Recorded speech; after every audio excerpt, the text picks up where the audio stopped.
चला आज अशा दोन गोष्टींबद्दल बोलूया ज्यांनी आपलं जगच बदलून टाकलं आहे, संगणक आणि लॅपटॉप. खरं पाहिलं तर या उपकरणांनी आपलं आयुष्य कसं आणि किती व्यापलं आहे हे पाहणं खूप इंटरेस्टिंग आहे. सुरुवात एका अगदी सोप्या पण महत्वाच्या प्रश्नाने करूया. आजच्या काळात आपण संगणकाशिवाय जगण्याची कल्पना तरी करू शकतो का?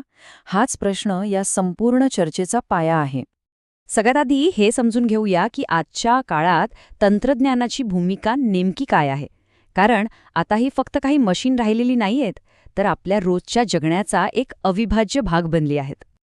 या तंत्रज्ञानानं शिक्षण, व्यवसाय, आरोग्य आणि मनोरंजन म्हणजे जवळजवळ प्रत्येक क्षेत्रात एक प्रकारची क्रांतीच घडवली आहे. विचार करा, ऑनलाईन क्लासपासून ते वर्क फ्रॉम होमपर्यंत, किंवा डॉक्टरांचा ऑनलाईन सल्ला घेण्यापासून ते आपले आवडते चित्रपट पाहण्यापर्यंत सगळंच किती बदललंय. आता संगणक आणि लॅपटॉप यांच्यातला नेमका फरक काय आहे हे समजून घेऊ. तसं पाहिलं तर हे दोन्ही एकाच कुटुंबातले सदस्य आहेत, पण दोघांची काम करण्याची पद्धत आणि खासियत मात्र थोडी वेगळी आहे. पहिलं म्हणजे आपला संगणक. हे एक असं पॉवरफुल मशीन आहे जे प्रचंड डेटावर खूप वेगाने प्रक्रिया करतं. आणि म्हणूनच तर शाळा, बँका आणि मोठ्या ऑफिसेसमध्ये जिथे खूप किचकट कामं असतात तिथे संगणकाचाच वापर केला जातो.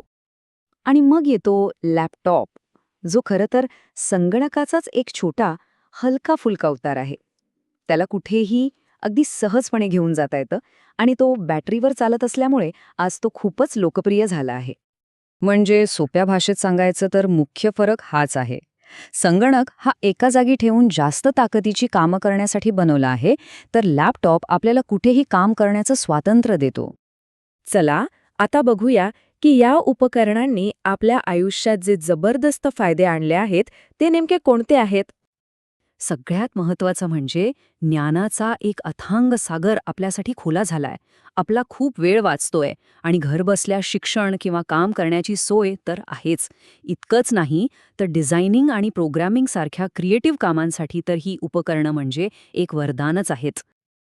पण थांबा, सगळं काही इतकं छान आणि सोपं आहे का, की या नाण्याला दुसरी बाजू पण आहे?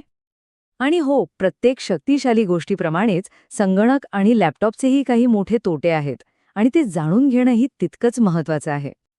एकतर याच्या अतिवापराने आरोग्याच्या समस्या निर्माण होऊ शकतात. डोळ्यांवर ताण येणं किंवा एकाच जागी बसून राहण्याने होणारे त्रास. दुसरं म्हणजे डेटा चोरी आणि सायबर गुन्हेगारीचा धोका तर कायमच असतो. आणि सगळ्यात चिंतेची गोष्ट म्हणजे विशेषतः लहान मुलांमध्ये याचं व्यसन लागण्याची शक्यता नाकारता येत नाही.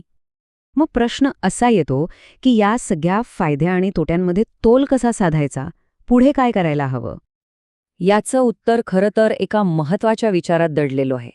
संगणक आणि लॅपटॉपने आपलं आयुष्य खूप सोपं केलंय, यात काहीच शंका नाही. पण त्याचा खरा फायदा तेव्हाच होतो जेव्हा आपण त्याचा संतुलित वापर करतो. म्हणजेच यातून आपण एक गोष्ट शिकायला हवी. ही शक्तिशाली उपकरणं वापरताना शहाणपण आणि काळजी घेणं ही आपली जबाबदारी आहे. तेव्हाच आपण त्याचे दुष्परिणाम टाळून फक्त फायदे घेऊ शकतो. आणि जाता जाता एक प्रश्न, आपण तंत्रज्ञानाचा वापर अधिक हुशारीने कसा करू शकतो यावर नक्कीच विचार करायला हवा.